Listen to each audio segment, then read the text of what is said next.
The sky doesn't always tell the truth. It stretches wide and empty, sure, but that doesn't mean it's harmless. This is where the stories live, the ones you can't quite explain, the ones that sit with you long after the lights go out. Tonight we're heading over open water again, but this time we look up. Our destination? Australia. The year? 1978. And the story, well, it never landed. This is the tale of Frederick Valentich, and it begins with a voice. Welcome back to Sounds of the Unknown.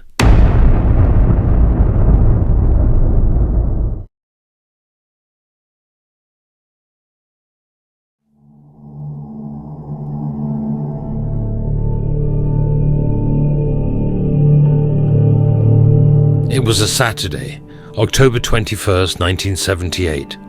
Frederick Valentich, a 20-year-old amateur pilot, took off from Moorabbin Airport in Melbourne just after 6 p.m.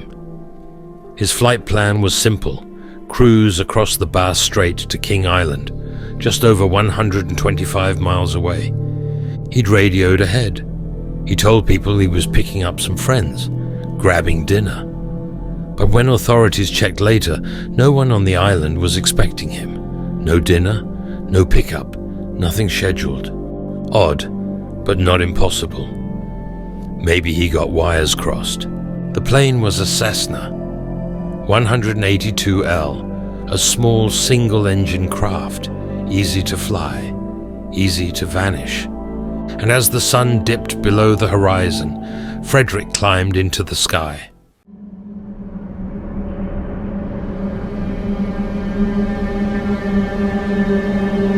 For a while things were quiet, standard cruising altitude.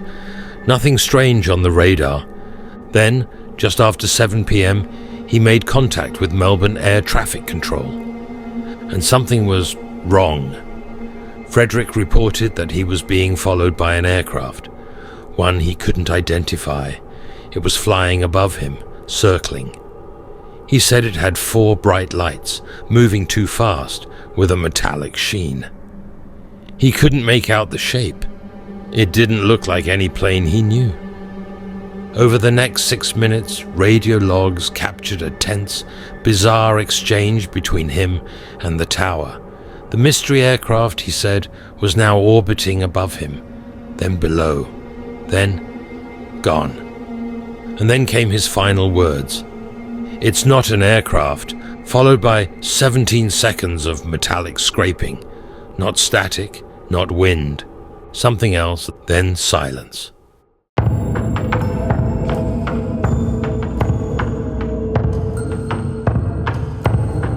By 7:30 p.m, Frederick Valentich was officially missing. The search was immediate and thorough. Multiple aircraft were deployed. Boats scoured the strait. The sea was calm. The skies were clear. No distress signal had been sent. No wreckage was found. No oil slick. No body. For days, teams searched, hoping, then assuming, and finally fearing. But the plane had simply vanished. It was as if the sky had opened, swallowed a man whole, and sewn itself shut.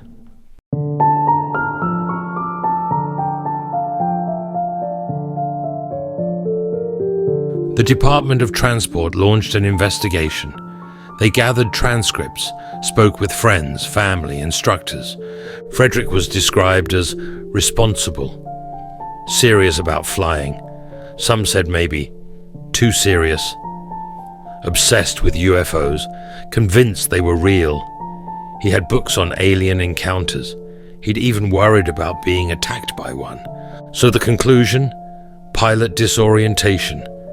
Spatial illusion, a crash into the sea. Case closed. Except no, not really, because too many things didn't line up.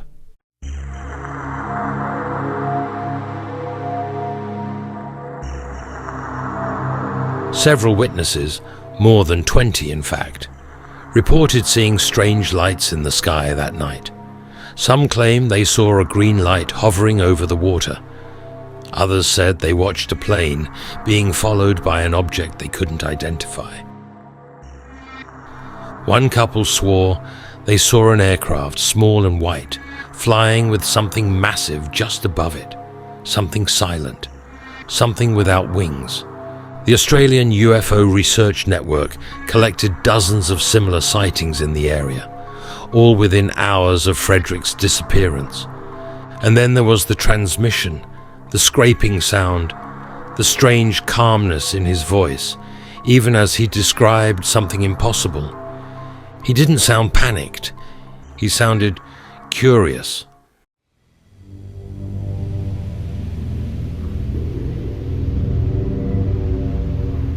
So what really happened?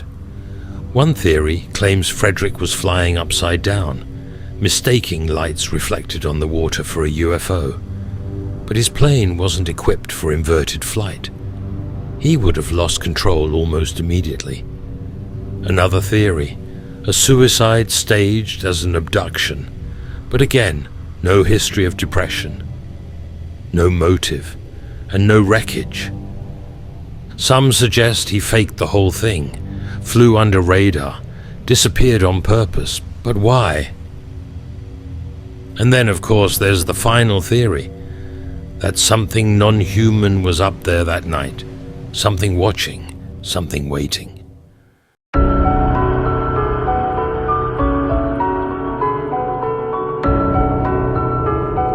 Five years later, a piece of wreckage washed ashore on Flinders Island.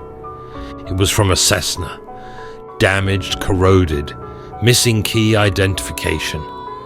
Tests suggested it could have come from Valentich's plane, but it wasn't conclusive, and it offered no clues as to what brought it down, or what happened to Frederick.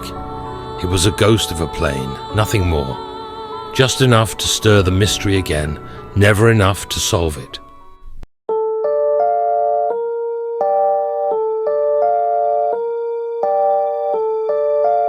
To this day, the Valentich disappearance remains one of Australia's most unsettling aviation mysteries. No remains, no black box, no ending.